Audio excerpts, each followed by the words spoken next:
Welcome to the Santa Fe International Film Festival's Coffee Chats. So, this is an inaugural program. We're on our final day of our 4th Coffee Chat, and we have a real treat for you. One of our favorite people, probably in the entire world, and also one of our favorite actors, Wes Studi, is here to talk today. Wes Studi is an Academy Award recipient of the Governor's Awards. It's like a Lifetime Achievement Award from the Academy. He's the first Native American to receive this honor. In acting. And, you know, he's really been a staple of Santa Fe. He's been a staple of the film festival. He serves on the film festival's advisory board. But we all affectionately know him as Uncle Wes because he's really there and supportive for everybody here in the community, along with his beautiful wife, Mara Studi. And we have a real treat for the moderator today, Jada Yuan. She is the author of Unleashing Oppenheimer and a reporter for the Washington Post. And she's here to join us today to facilitate this conversation. So I'd like to introduce Jada Yuan.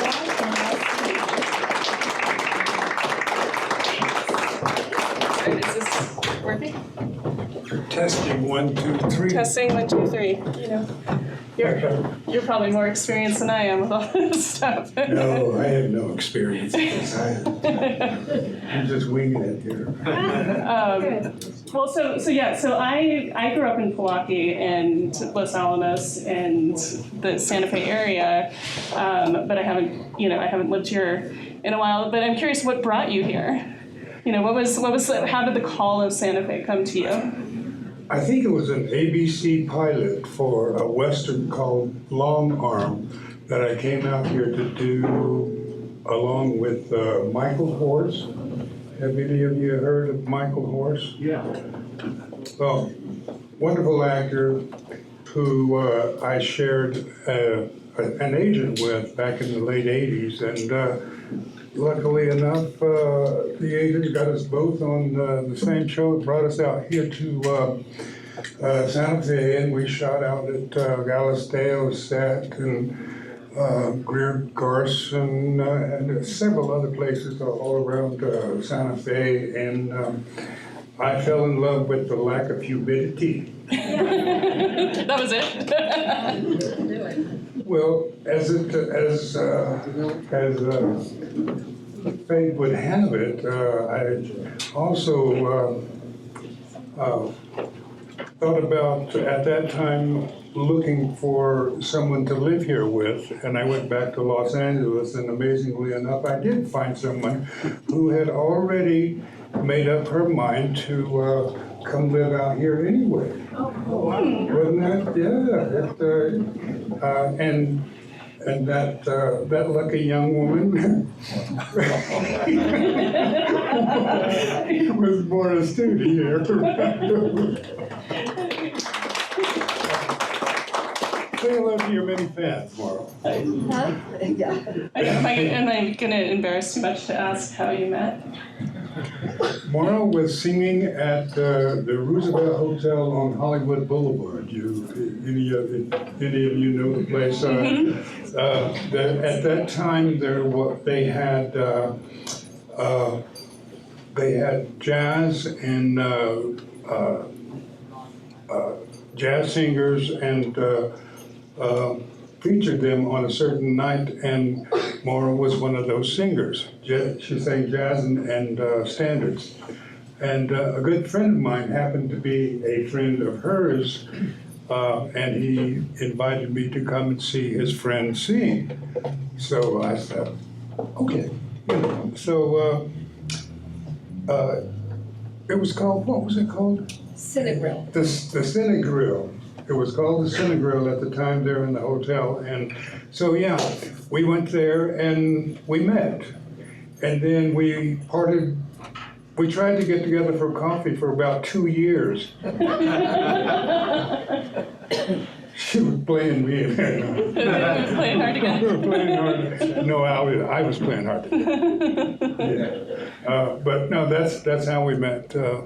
Yeah, and when you came to Santa Fe, where did you settle first, or what? You know. We settled here in town for a bit, a year or so, and then within 2 years, I think we found a place out in Arroyo Hondo, and we've been there for 31 years now. Yes. I'm Santa Fe's best kept secret. I don't think you're very secret. You were here last night for your buddy Edward James Olmos's award. Deserved award, yeah. Yeah. What was that like for you to be in that room and to sort of have the film festival support him like that? Well, we determined that there's 2 months difference in our ages. We're both born the same year, but he was born earlier. Or vice versa. But it was great to see him again. We had met before, never worked together, unfortunately, but who knows? You never know what the future could hold. But it was great to be a part of the audience, and I just said to myself, boy, I'd like to be able to speak as well as that guy does. I mean, he's a great storyteller. He's talking about everything that he's done over the ages, and I can't remember anything. It's gonna make for a hard talk. I wanted to take you back. Your Academy Award was mentioned, and I watched the video before I came here, and it's just such a remarkable evening. That whole evening. It was in 2019. Mm-hmm. Do you remember getting the call? I do. I was filming a little Western just outside LA, around out in past the valley, and out, where most of the wranglers and all of the horses are. I can't remember the name of it. Santa Clarita. Santa Clarita, yeah. That's what I'm saying. I was working in an area. I'm so glad it wasn't on. We were like, please come sit up front. She keeps me honest as well.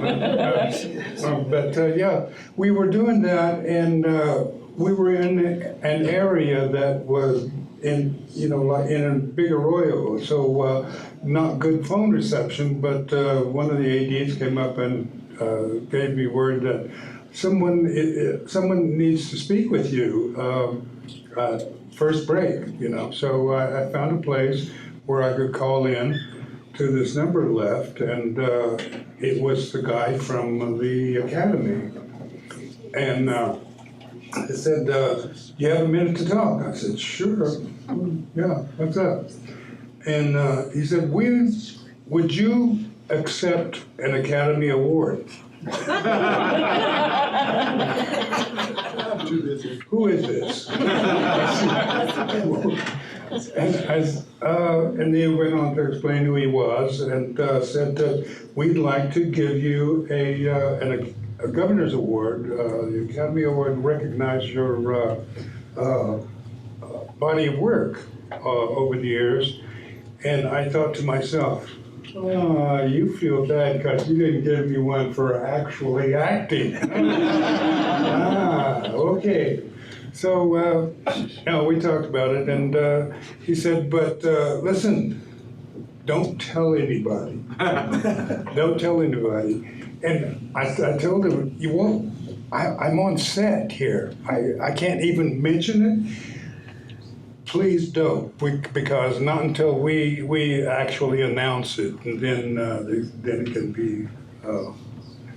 it can be public knowledge, right? Yeah. But that was the hardest part of the whole thing, is not telling anybody.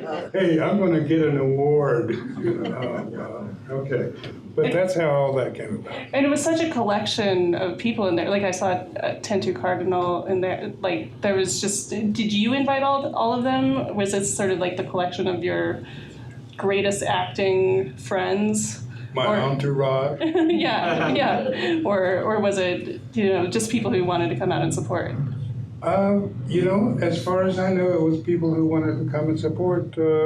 I do have a niece and son and some relatives that live out there.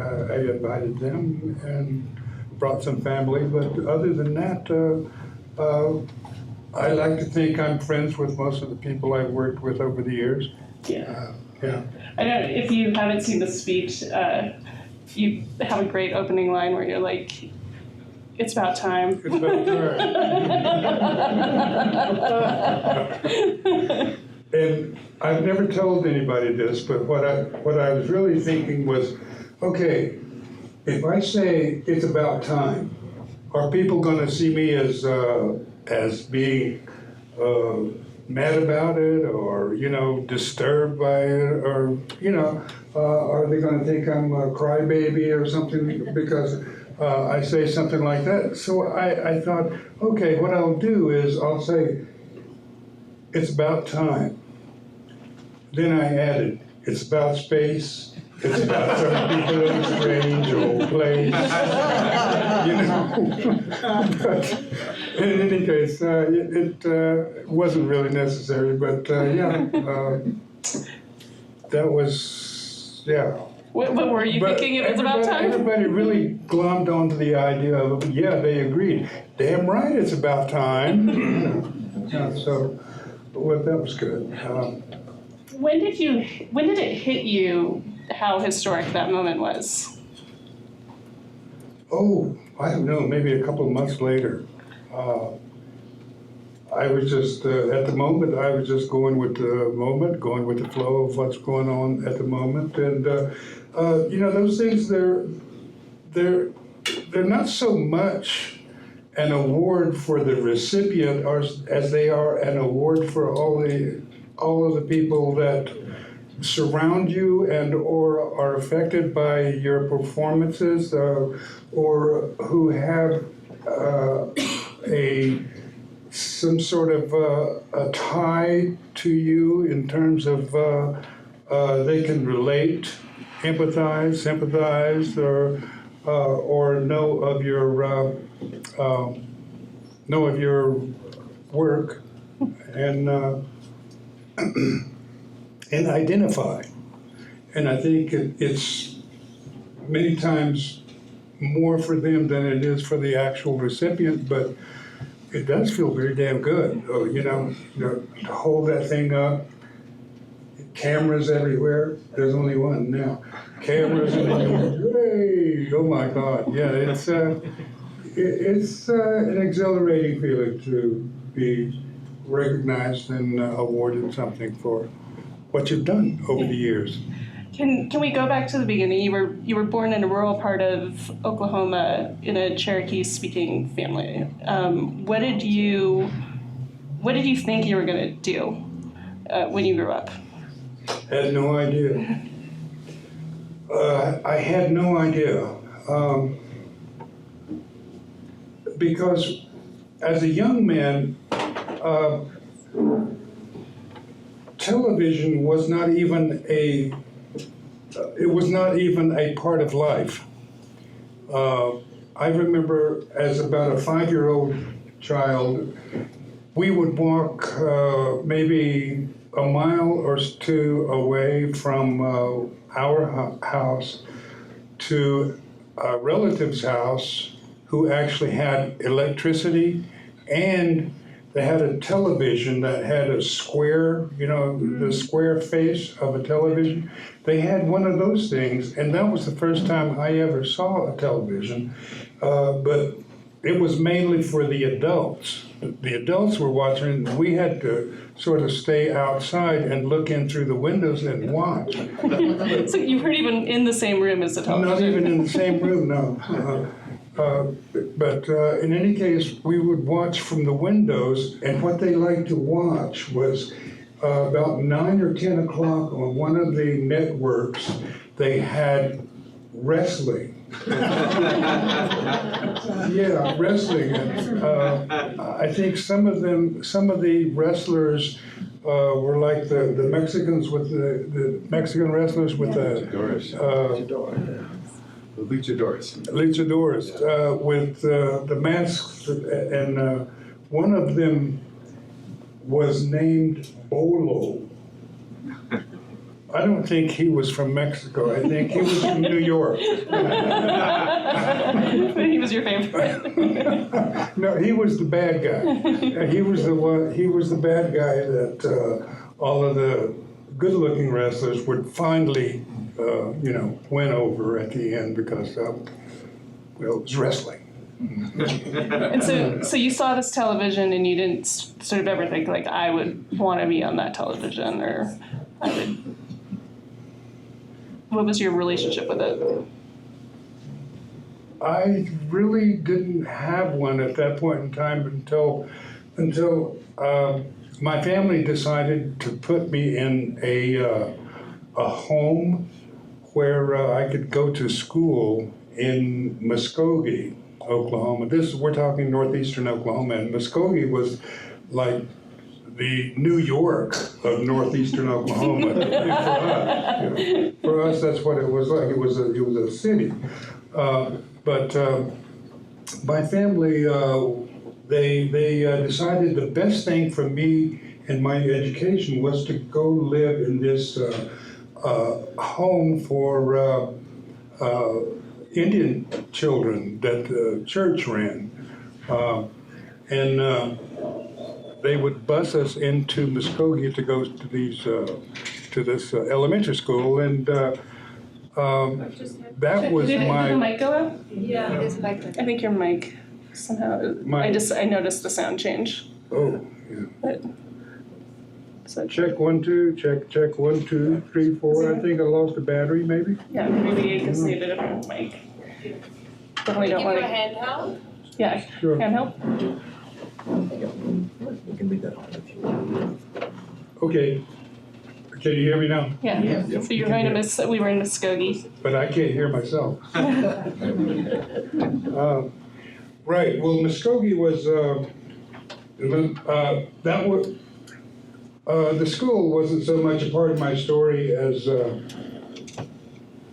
fact that the home where they sent me had a television. that it had a television. And one of the most embarrassing moments that I ever had in my life happened to me in front of that television.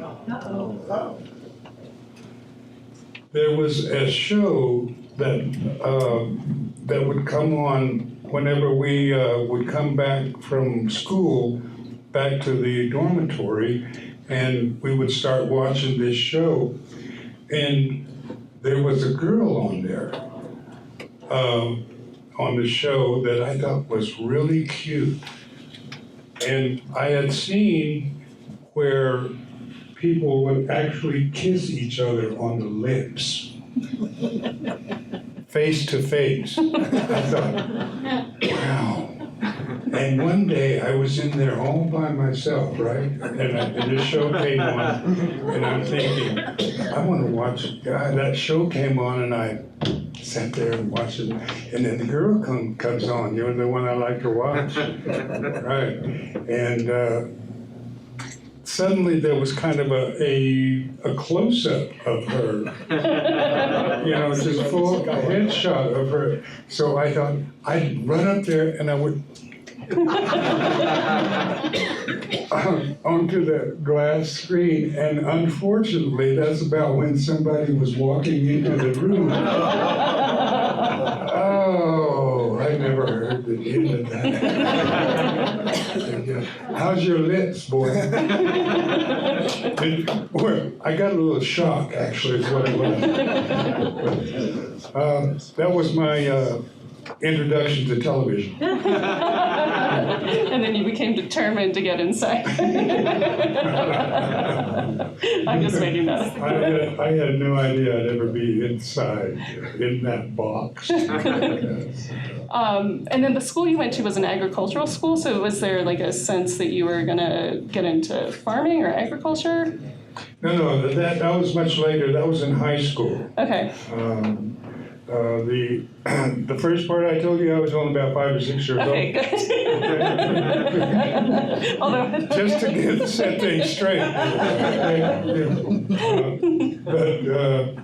No, I did go to Chilocco Indian Agricultural School, and it was a government-run school in northern Oklahoma that was referred to as the Light on the Prairie.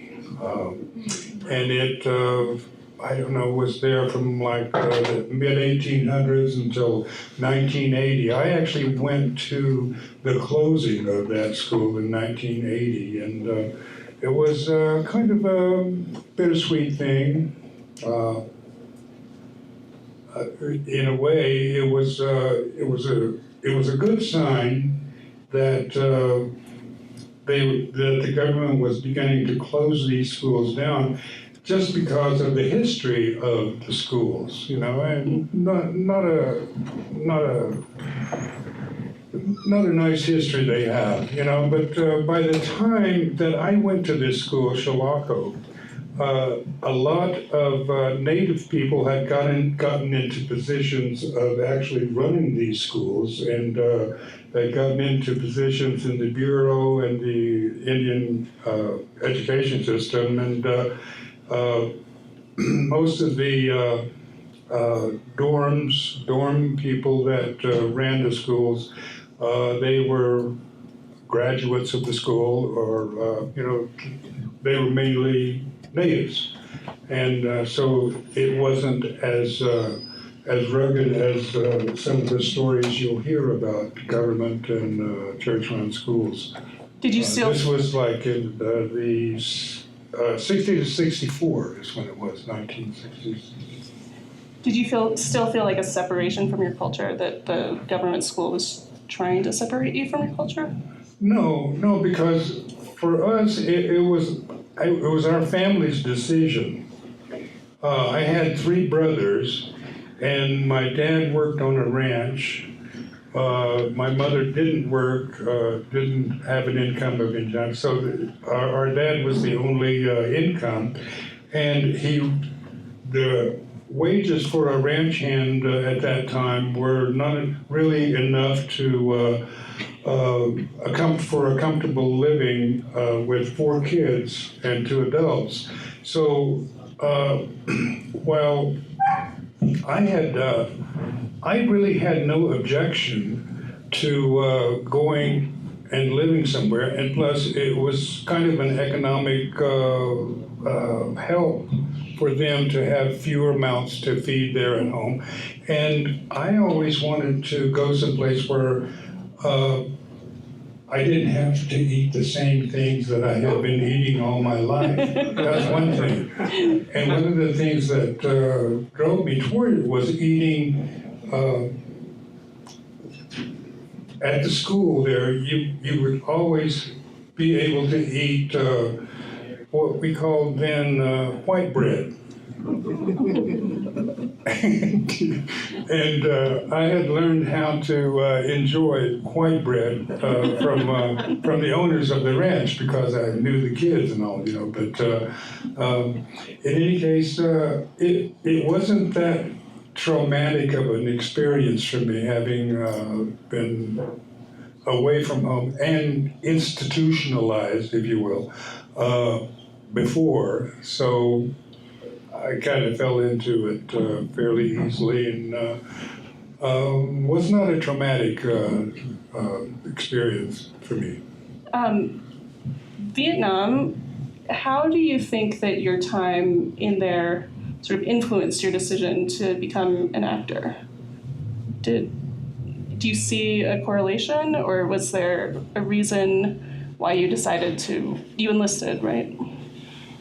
Yeah, I enlisted, but there's a story to that as well. Okay, go for it. I enlisted in the National Guard there at the school, Chilocco Indian School, and went to basic training, and the and the 6 months of training you have to go through, and then come back to the National Guard unit and begin serving your enlistment, right? Well, what you do is you go to meetings once a week or something to that effect, and then in the summer you go to a summer camp or several weeks of training in the summer. Well, I stopped going to those after basic training and AIT as well, and in about 2 years, they activated me because I wasn't going to the meetings. That's what I was supposed to do, right? So they activated me into active duty, and I went to Fort Benning, Georgia. And I was assigned to a company there that was mainly returnees, guys who had just come back from Nam, and they had the best and worst stories of being over there and what life was like in a combat zone like that. And I'm about 20 years old, something like that. And I'm thinking, damn, God, these guys, what they've been through. I wonder what I would do in that kind of a situation. You think, I wonder if I could make it through that, you know? And it just kept on bugging me all of that time that I'm there. And so finally I decided, well, there's only one way to find out. So I went in and talked to somebody in an office, and they said, well, you have about 13 months to go in your 6-month thing, 6-year obligation. And if you really want to go, you can go, just sign right here. So I did. I signed, and about a month later, there I was in Da Nang. And I saw an interview where you talked about how perhaps about sort of being at war and maybe at times having more respect for your enemy than you do for the people you're fighting for. I don't know if that's still something you think about a lot, about commonalities with the Viet Cong, or... Yeah, I think that happened about 6 months in, something like that. I went over there not for any grand idea of protecting the United States or furthering interests of people living here or protect them, which in no way was I protecting anybody here in the United States. I'm across the Pacific Ocean, you know. Vietnam wasn't about to hit, North Vietnam wasn't about to hit the United States for anything. But in any case, what I finally came to understand was that I was in a situation here where I was fighting for the same people who had oppressed my people for years and years, and was still dealing on a government-to-government kind of a situation. And here I am. I'm fighting Vietnamese people for what? Mainly because they want to hold on to their own lands as well as their own resources, their own way of life, and that's what they're protecting. And it came about as a matter of kind of forming a relationship with these guys we called Chu Hois. Chu Hoi means something to the fact that I surrender. And these are guys that who had been either Viet Cong or NVA, and they were captured. They turned over and became scouts for the Army, right? So these guys we would hang out back in base camps and stuff, and we'd have Vietnamese food, some sake with them or something, you know, and it was a developing relationship, except for the language, you know. But I noticed that they picked up ours a lot more than we picked up theirs. But one of the things that they would say to me, as well as some of the villagers would say to me at that time, was that they would look at me and say, "Hey, you same Vietnamese, you same, huh? You same Vietnamese." And at first, I said to myself, "Huh? Yeah?" And sure enough, yeah. And that's when I began to think, well, there are more similarities to, you know, who I am and who the Vietnamese are. And that's also when I began to think of what their situation was. So yeah, it was probably half of my tour in Vietnam was I really was not an exemplary soldier, if you will. You know, I wasn't going to be soldier of the day or anything like that. But yeah, that's sort of my political awakening happened. Yeah, because you hadn't really been interested or involved in Native American activism at the time, but then you came back and got involved. So is that what happened? It was Vietnam? Well, there's a funny thing about being in a theater of combat, or something like that they call it.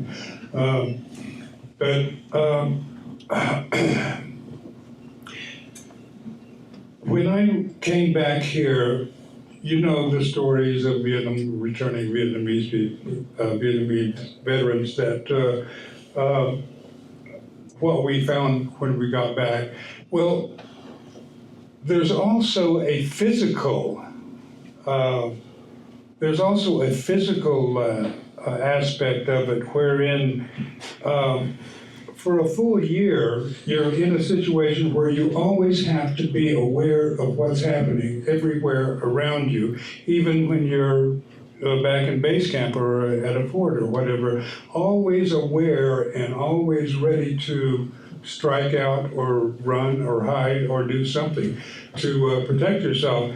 And that is what's called adrenaline that your body gets used to. I think my body became very used to the need for adrenaline in the system, and coming back to a world wherein that's not needed, and it also can affect you in ways that make you look silly or crazy or maybe overly paranoid of things.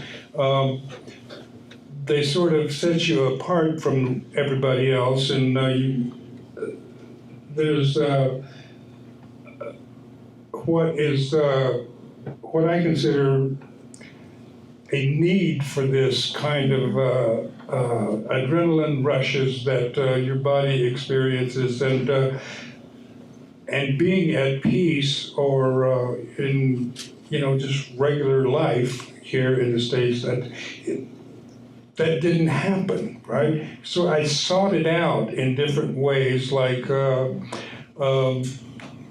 rodeos, anything that was kind of dangerous to do, some things that were illegal to do, even tried some of those. You want to elaborate? Well, I can't elaborate on that. In any case, where I finally found a way to find that adrenaline again was working on stage. That's how I came to the acting part of my. Yeah, you know how absolutely petrified you can be of getting up on stage and knowing that so many people are sitting there looking at you going, did he say that? No, but yeah, that's how that came about, and that was, and it didn't all happen immediately because, like, when I first came back to the States, I drifted with no purpose whatsoever for about 2 years.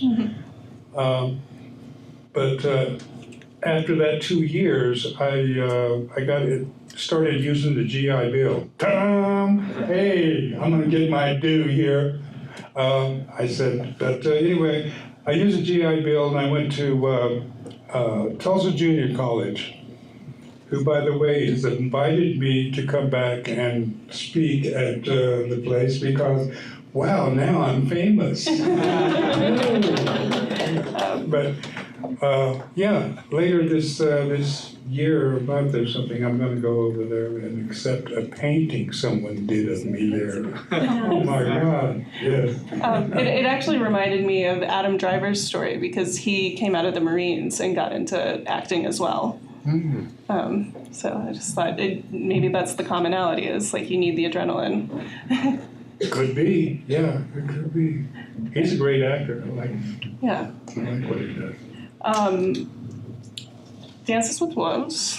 You didn't even have a name for your character, Toughest Pawnee, right? What was it like to have to learn that language? And how many languages do you speak? It's some, or you've spoken 20 on film? Oh, over the years, throughout my career, I have probably, my guess is a dozen, if not more, different languages I've used. Languages, different tribes here in the States, as well as European languages, and made-up languages even. But that first one, Dances with Wolves, was the first time that I had to speak in phonetics like that. We spoke Pawnee, and the way that we learned it was from tapes. We were given tapes for each of the different segments of the scenes that we did, and we didn't have anyone there to approve or disapprove, and there were no Pawnee speakers on set, so we did the best we could. And what you got good feedback afterwards, I heard. Well, the Pawnee tribal government has in its offices a big painting of the toughest Pawnee. Yeah, which by the way was the one that you see most of that particular character was taken from a picture that Maura took of me, and she never gets credit. When did you realize that your training in Vietnam would help in acting? You know, the weapons training, or when did that start playing out? When did you sort of realize that the experience you'd had before you started acting really? Oh, everything I've ever done has paid off one way or another in terms of what I could bring to roles because of the things I've done in my life. And in fact, the very first commercial work that I ever got, which I mentioned earlier, was that TV pilot called Long Arm. I really didn't have an audition for it because here again there was a character that I think I don't think he really even had a name, but he was the Indian character in it. And anyway, I told you I had this agent with Michael Horser, and well, in any case, one of the producers just asked me into his office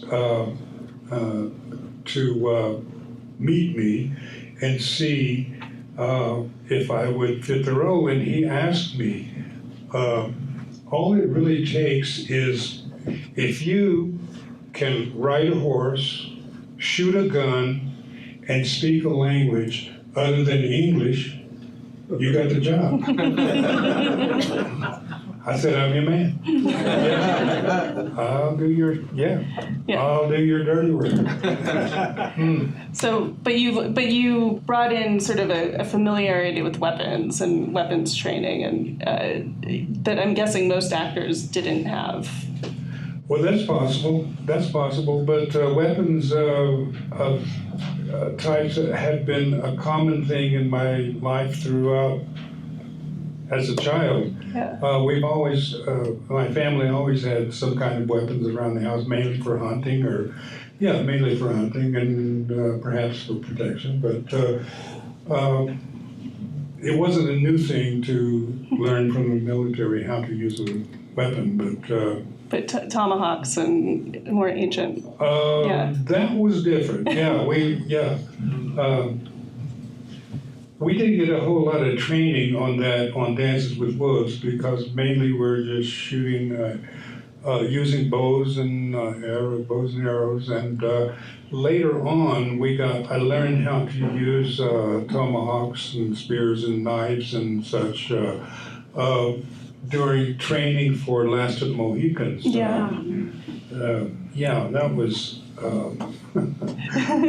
That was an extensive amount of training that we got in survival training. Can you tell us first how did you land the role?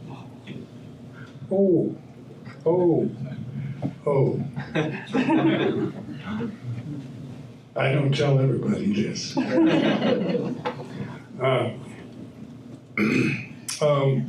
My agent told me whenever he booked an audition or a meeting with Michael Mann's casting director that when you go, don't take any pictures of yourself from any other productions.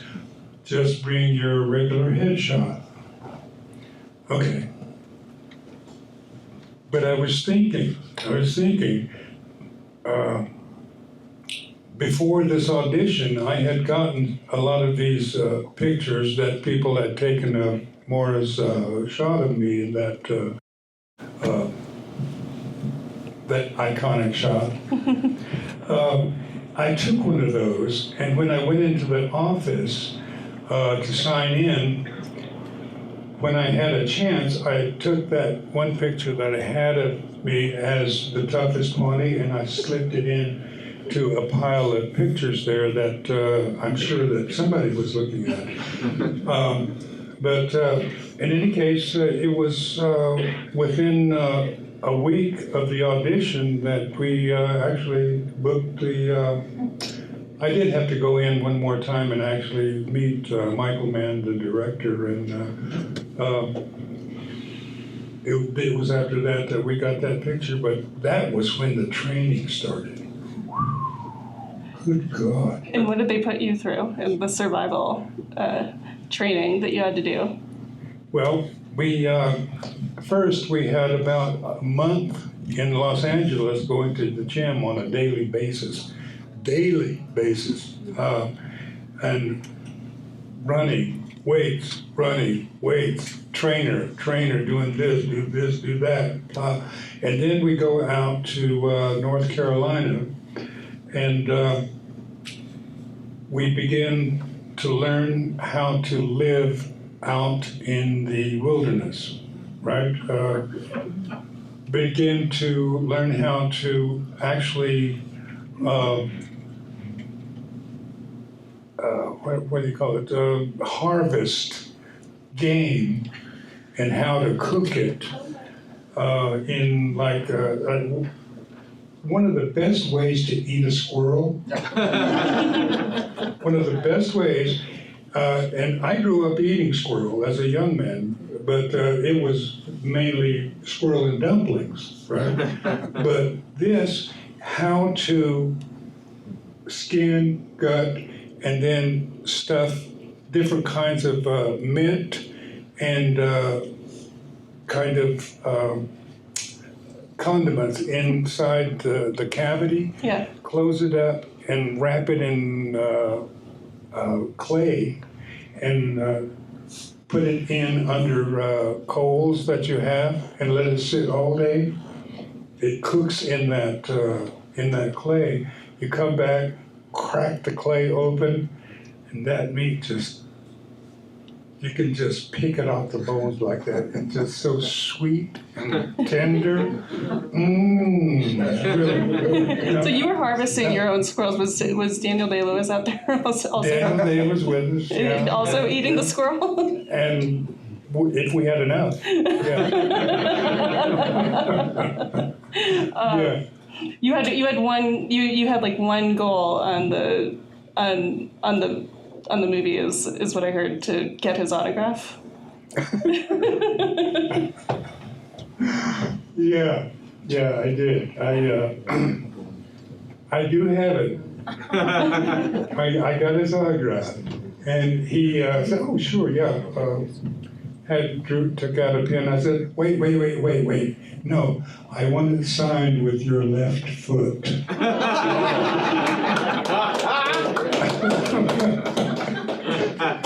So yeah. And he did it in front of you? Yeah.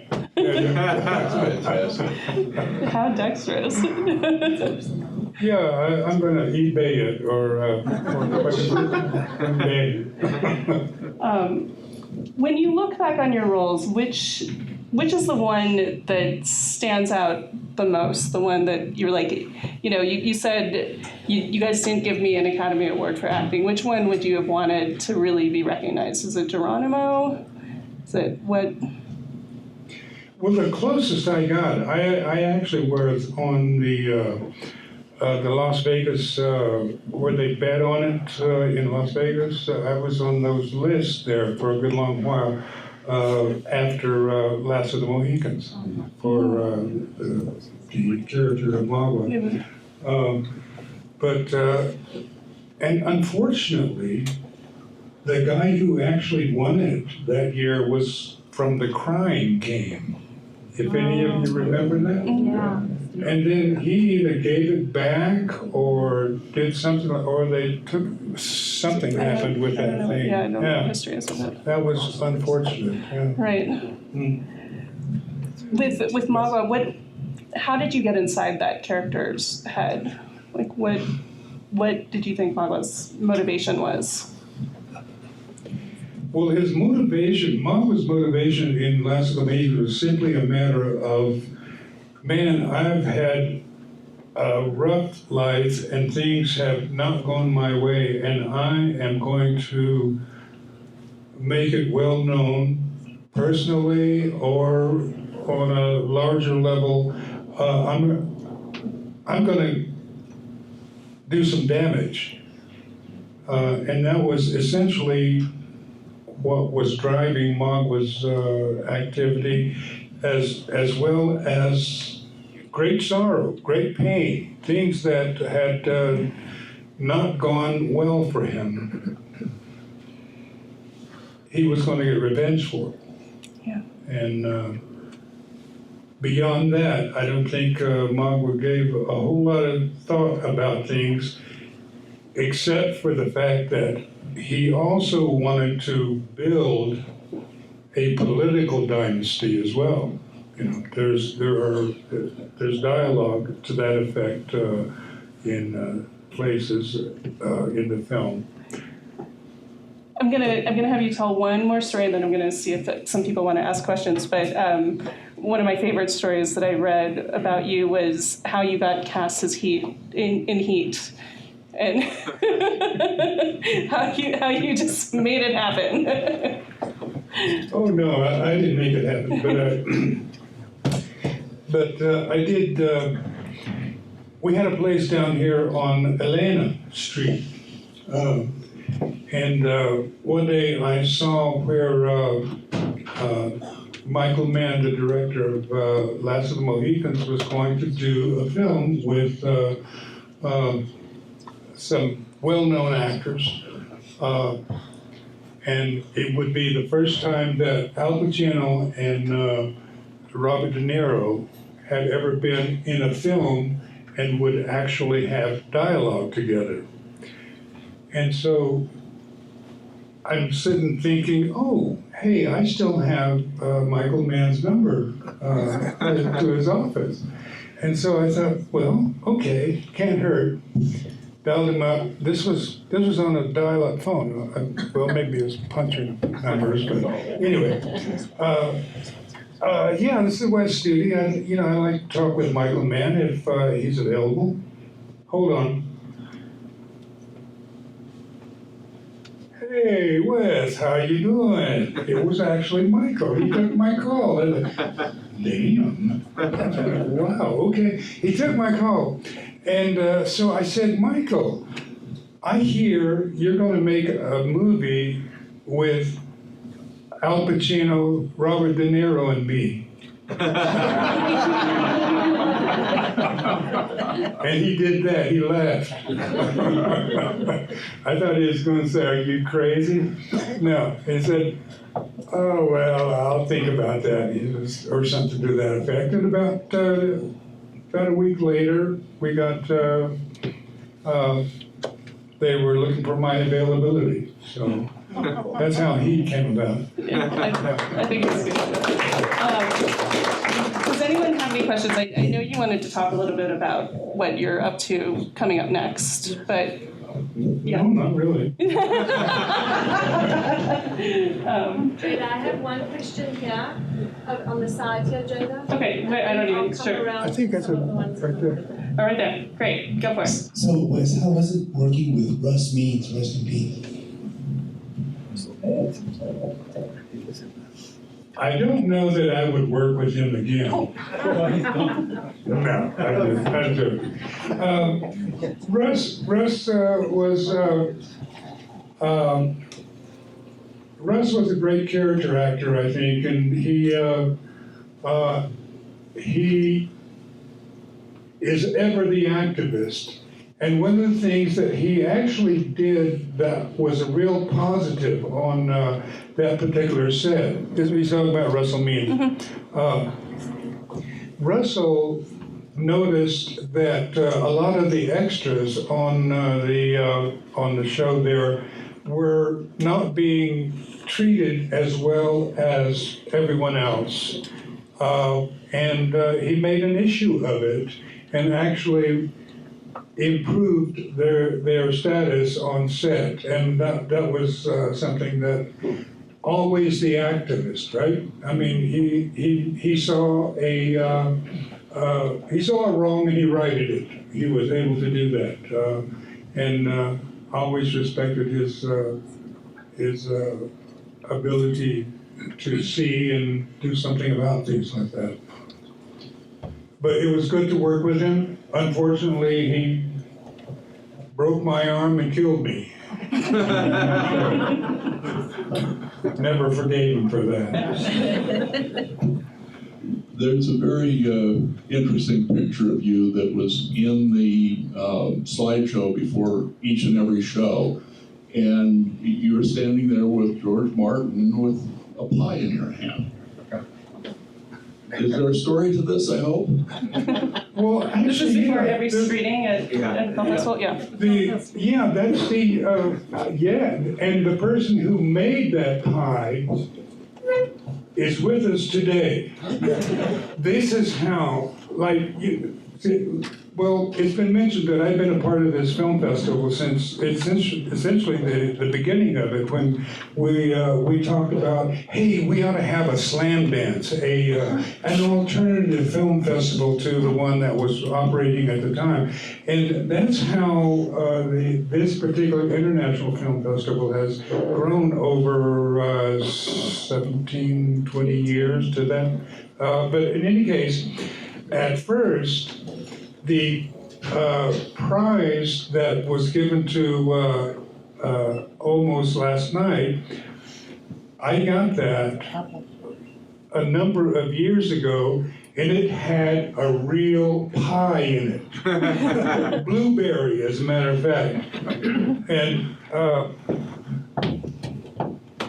And my good friend Charlene is sitting right back there.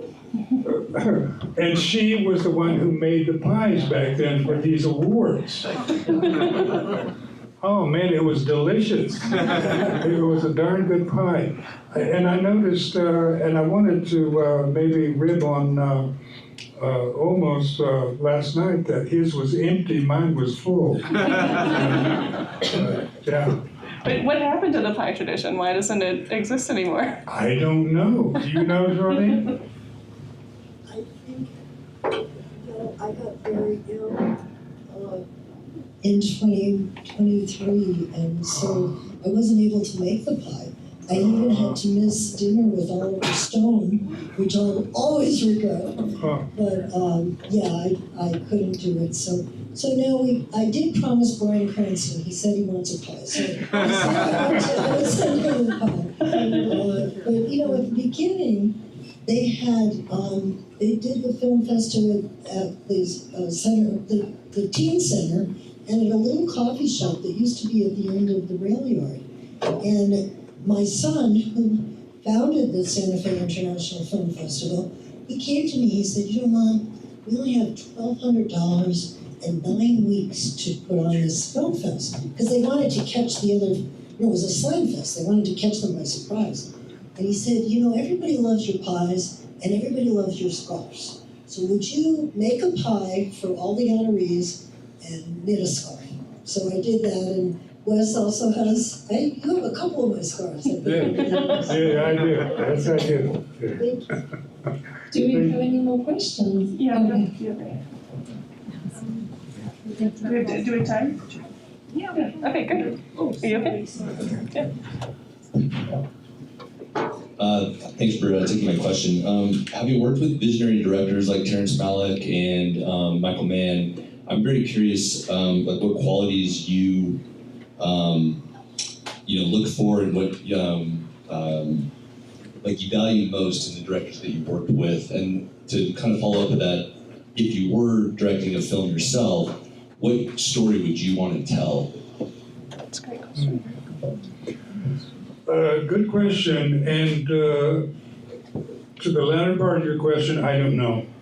I don't know exactly what I would like to, what story I would like to tell. But working with directors, for me, I really appreciate the fact that they have done their homework and they know what they want,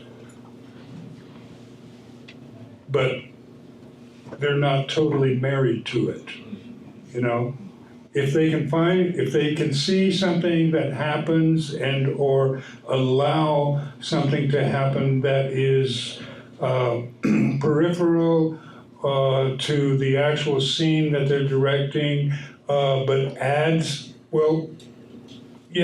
open to any improvisation or anything that might happen, sure, let's at least give it a shot, And then also, one of the great things about working with a director who is also an editor is one of the best things in the world, because most of the time, like James said last night, your film is going to be pretty much made in post, in the editing and how well it's put together, because you can have so much footage that that it's easy to fall in love with things. Because I actually did have the opportunity to edit a short film once that was shot here in the Santa Fe area, but that is where the decisions are made, how to put scenes together and work, and how it moves, and if it has real effect in any way. But a director needs to, in my opinion, know the story and know what he wants at the beginning, and also be able to communicate that to the actors. And I just had I have to mention one show, one film that we saw a couple of nights ago called Rebuilding, which is a wonderful story about, I don't know if any of you have seen Rebuilding or not. I have. You did. Yeah. About rebuilding after like the fires and floodings that have happened here over the past few years. And a young man named Max Silverman directed that, and he is like the most un-Hollywood kind of guy that you would know. He's out of Colorado, around Telluride. And he's also the director of a film that I did with Dale Dickey several years ago called A Love Song. Yeah, A Love Song. And Dale Dickey was was the female lead in that, wherein I got almost my first screen kiss in a real film. I just thought I'd mention that Max Silverman. I think he's going to go places. He's a young man, and I believe he's going to go places in time. First on-screen kiss in 40 years, right? Wasn't that? Sorry. 25. 25. Well, it's sort of it started with a kiss and it's ending with a kiss. The television kiss on the screen and a real kiss. But we have to close it out now. I'm so sorry. I just wanted to thank you all for being here and for the Santa Fe International Film Festival for including Collected Works in this amazing conversation series that we've had.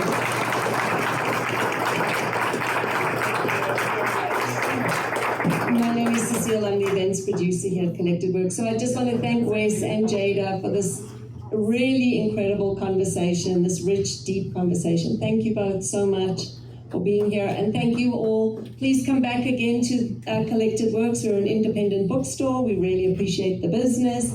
Keeps us open and lets us have these kinds of free events for all of our community. So we really appreciate the support.